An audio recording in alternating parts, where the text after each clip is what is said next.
Hello champions. इस channel पे हम लोग अपने बाकी के जो टॉपिक्स हैं उनको कवर अप करेंगे। क्लासेस में हम लोग कैश फ्लो स्टेटमेंट पढ़ रहे थे और कुछ चीज़ों को मैं फटाफट एक बार दोबारा से रिकॉल करा लेता हूँ। कैश फ्लो में होता क्या है बेसिकली, आप जानते हैं कि बैलेंस शीट और आपका जो statement of profit and loss होता है वो एग्जैक्ट इनफ्लो और आउटफ्लो नहीं बताता है कैश का। ठीक है, क्योंकि अगर एक बिजनेस है, इसमें बिजनेस एक्टिविटी के अलावा और भी बहुत सारी ऐसी एक्टिविटीज़ होती हैं जिनसे कैश का इनफ्लो और आउटफ्लो दोनों होता है। ठीक है, कैश फ्लो का मतलब ही होता है movement of cash which is inflow, इधर इनफ्लो और आउटफ्लो। ओके, किसी भी बिजनेस में जनरली 3 एक्टिविटीज़ होती हैं। एक होता है ऑपरेटिंग, दूसरा होता है इन्वेस्टिंग, तीसरा होता है फाइनेंसिंग। इन सब के बारे में मैंने आपको डिटेल में बताया है। ठीक है, फिलहाल कुछ चीज़ें और हम जान लेते हैं। ऑपरेटिंग एक्टिविटी का मतलब क्या होता है? जो आपका बिजनेस जिस पर्टिकुलर प्रोडक्ट और सर्विस को डील करता है उससे जो कैश का आना या जाना होता है उसे हम बोलते हैं cash flow from operating activity. For example हम ले लेते हैं कि एक फर्म है और ये क्या करती है, कॉस्मेटिक के प्रोडक्ट्स को बाय और सेल करती है। ठीक है, बाय करेगी तो कैश का आउटफ्लो होगा और सेल करेगी तो कैश का इनफ्लो होगा। ठीक है, तो इस एक्टिविटी के थ्रू जो उनके पास कैश आता है उसे हम बोलेंगे cash flow from operating activity. यानी जो आपका day to day business activity में ट्रांजैक्शंस होते हैं उन्हें ये देखता है। ठीक है, कैश फ्लो का मतलब है हम सिर्फ कैश बेसिस को ही फोकस करेंगे, क्योंकि एक ऑर्गेनाइजेशन में अलग अलग सोर्सेस और एप्लीकेशंस होते हैं कैश के। ठीक है, बहुत सारे ऐसे ट्रांजैक्शंस होते हैं जो क्रेडिट पर भी होते हैं, लेकिन कैश फ्लो में हम सिर्फ क्या करेंगे, सिर्फ कैश को ही फोकस करेंगे। और यही कैश फ्लो का एक लिमिटेशन है, क्योंकि ये एक्रूवल बेसिस पे काम नहीं करता। कैश फ्लो जो आपका है कैश को ही या कैश इक्विवेलेंट को ही कंसिडर करता है, एक्रूवल कॉन्सेप्ट पे ये वर्क नहीं करता। और यही इसका क्या है, लिमिटेशन है। तो हम ऑपरेटिंग एक्टिविटी में थे, डे टू डे जो बिजनेस ट्रांजेक्शन्स हो गया, जो बाई और सेल कर रहे हो। इसके अलावा आप वेजेस दे रहे हो, सैलरी दे रहे हो। ठीक है, और जितने भी आपके ऑपरेटिंग एक्सपेंसेस हैं उनको पे ऑफ कर रहे हो। उसके साथ साथ आपके डेटर से आपको पैसे मिल रहा है, क्रेडिटर को आप पेमेंट कर रहे हो। ये सारी जो एक्टिविटी होती है उसे हम बोलेंगे ऑपरेटिंग एक्टिविटी। ठीक है, इसके बाद ये पहली एक्टिविटी है। दूसरी एक्टिविटी क्या होती है? दूसरी एक्टिविटी को हम लोग बोलते हैं इन्वेस्टिंग एक्टिविटी। इसका नाम ही इसको डिफाइन कर दे रहा है कि इन्वेस्टिंग एक्टिविटी होती क्या है। या तो आप फिक्स एसेट को परचेज करोगे या सेल करोगे। ठीक है, फिक्स एसेट आपको पता है जो रेवेन्यू जनरेट करता है। अगर गुड्स और सर्विस को बाय और सेल करते हो तो वो ऑपरेटिंग में आता है, क्योंकि उसको आप परचेस कर रहे हो for the purpose of resale. ठीक है, इन्वेस्टिंग एक्टिविटी में जब फिक्स एसेट आप परचेस कर रहे हो तो ये क्या होता है, ये आपका रेवेन्यू जनरेट करने के लिए होता है। ठीक है, या तो fix asset like plant, machine, land, building etcetera. दूसरा, आप किसी भी कंपनी के, किसी फर्दर कंपनी के शेयर्स, बॉन्ड्स, इन सब को आप परचेस करोगे। इन सब को परचेस करोगे तो इनको परचेस करने में आपके पास से जो पैसे का फ्लो होगा वो क्या होगा, आउटफ्लो होगा। इसके साथ साथ आप अगर फिक्स एसेट को बाई करने के साथ साथ सेल करते हो, उसी तरह किसी दूसरी कंपनी का जो शेयर्स आपने बाई किया उसको आपने सेल कर दिया है, तो ये इन्वेस्टिंग एक्टिविटी हो गया। ठीक है, इसी या किसी फर्दर पार्टी को आपने लोन ग्रांट किया है। लोन ग्रांट करेंगे तो आपके पास आउटफ्लो होगा, लेकिन इस लोन पे आपको क्या मिलेगा, इंटरेस्ट मिलेगा। शेयर खरीदा है तो शेयर के बदले आपको कैश गया होगा, लेकिन उस शेयर पे जो डिविडेंड मिलेगा वो cash flow from investing activity हो जाएगा। तीसरी एक्टिविटी क्या है? फाइनेंसिंग। फाइनेंसिंग एक्टिविटी में क्या होता है? फाइनेंसिंग का मतलब आप लोगों ने बिजनेस में भी पढ़ा होगा, सोर्स ऑफ फाइनेंस, यानी फंड्स का जो आप अरेंजमेंट करते हो। किसका अरेंजमेंट? फंड्स का। बहुत सारे सोर्स होते हैं, ठीक है, शॉर्ट टर्म्स, लॉन्ग टर्म्स। उसके साथ साथ बैंक से आप जो पैसे लेते हो, क्या कहीं थर्ड पार्टी से एनबीएफसी से लोन वगैरह लेते हो, वो कौन सी एक्टिविटी आती है? Cash flow from financing activity. तो तीन सोर्स होते हैं कैश के आने के और जाने के, एक ऑपरेटिंग, दूसरा इन्वेस्टिंग, तीसरा फाइनेंसिंग। इन सब के बारे में हम लोग फर्दर आगे डिटेल में पढ़ेंगे। अभी के लिए मैंने आपको एक ओवरऑल एक समरी बता दी है कि कैश फ्लो होता क्या है। कैश फ्लो का मतलब ही हो गया कि it is a statement that shows inflows and outflows of cash and cash equivalent during an accounting period, ठीक है, based on the following three activities which is operating, investing and financing activity। Cash flow में या तो cash का inflow होगा या outflow होगा। Okay, आइए अब हम पढ़ेंगे कैश फ्लो के ऑब्जेक्टिव के बारे में। इसके ऑब्जेक्टिव क्या क्या होते हैं कैश फ्लो के? सबसे पहले कैश फ्लो का जो मेन ऑब्जेक्टिव होता है ये बताता है कि किसी भी बिजनेस में जो फंड्स आ रहे हैं, कैश का जो इनफ्लो हो रहा है, ठीक है, या आउटफ्लो हो रहा है, किन किन एक्टिविटी के थ्रू होता है। तो पहला ये बताता है सोर्स ऑफ फंड्स, पैसे कहाँ से आए, किन किन एक्टिविटी से आए, सोर्स, या इसको हम बोलेंगे रिसिप्ट्स। ओके। सेकंड होता है application of fund, application of funds. यहाँ फंड्स का मतलब हमारा कैश से है, ठीक है, हम कैश को लेके चल रहे हैं, ठीक है। एप्लीकेशन का मतलब कहाँ पे इसका यूज़ हो रहा है, और इन दोनों का डिफरेंस को वो पढ़ता है कि इन दोनों में डिफरेंस क्या है, कि हमारे पास जो कैश आए वो ज़्यादा हैं या जो कैश यूज़ हो रहे वो ज़्यादा हैं, ठीक है। कैश और कैश इक्विवेलेंट दोनों को दिखता है, दोनों के डिफरेंस को पढ़ता है। अब इसके इम्पोर्टेंस क्या हैं, हम जल्दी जल्दी इसके इम्पोर्टेंस भी देख लेते हैं और लिमिटेशंस भी। ये शॉर्ट टर्म फाइनेंशियल प्लानिंग में हेल्प करता है।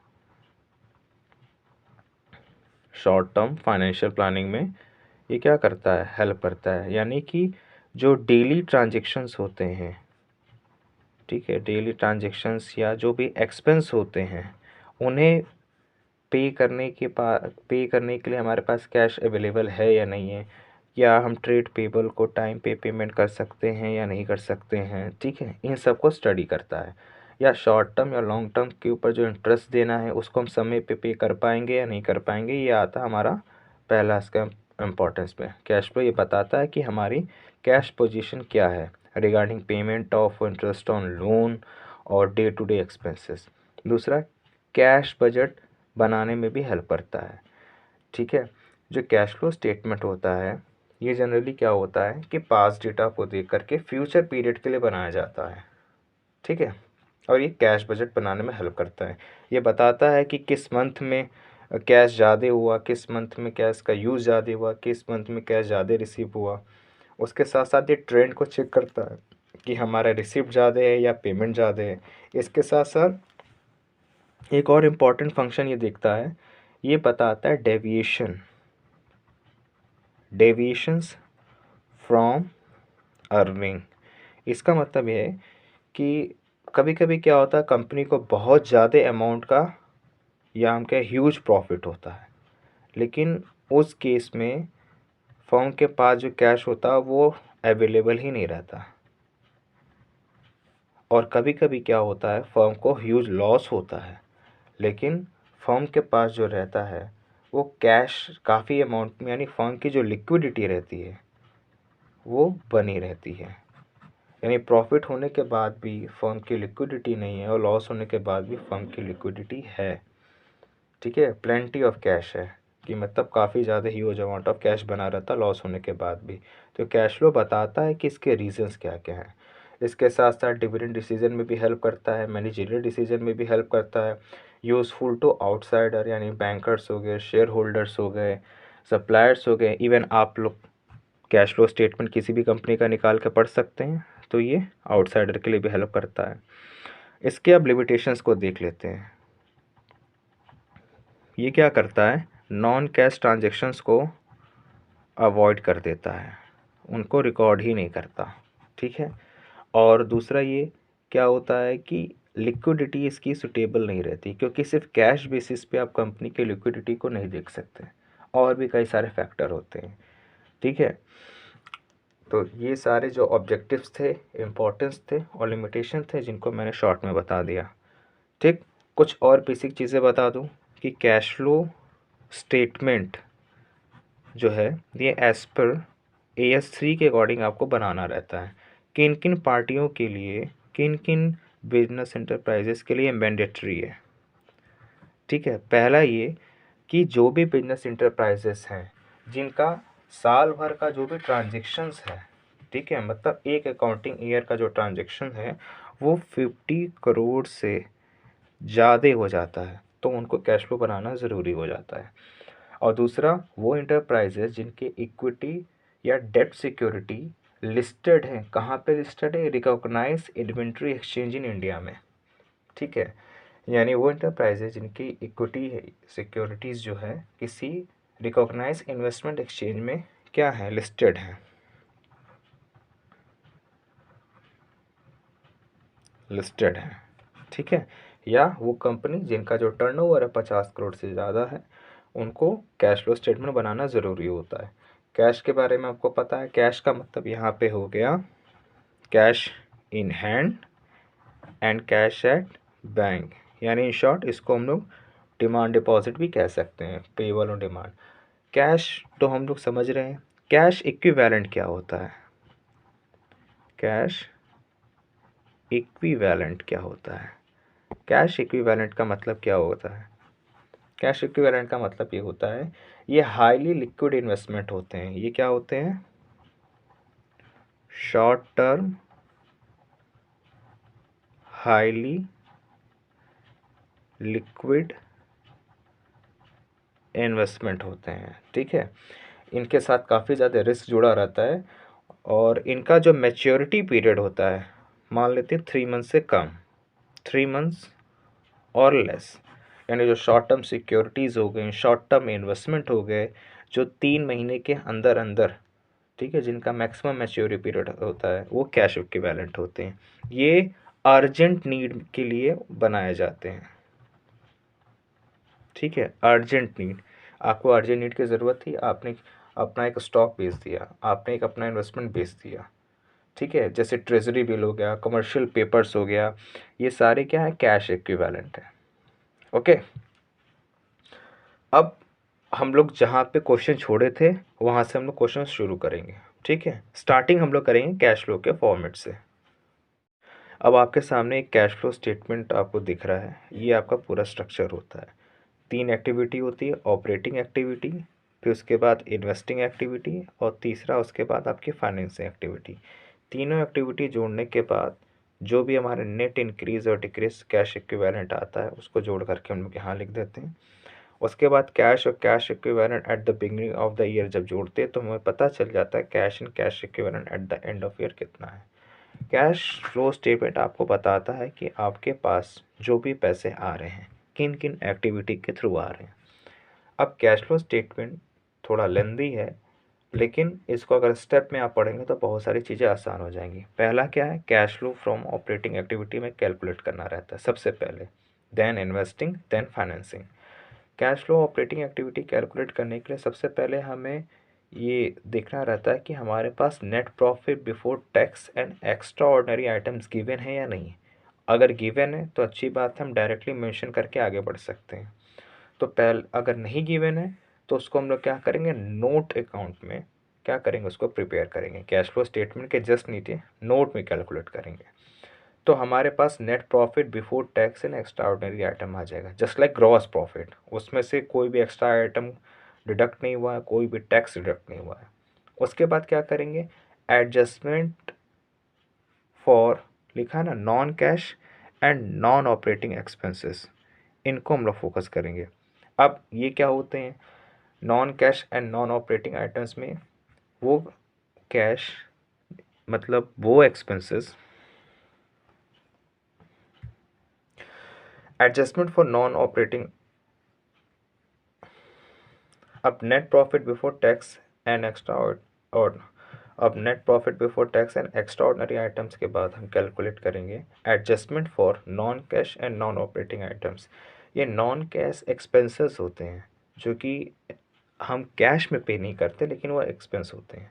लाइक जैसे आपका डेप्रिसिएशंस हो गया, ठीक है, उसके साथ प्रिलिमिनरी एक्सपेंसेस हो गया, discount on issue of debenture हो गया, रिटर्न इनको राइट ऑफ जब करते हैं।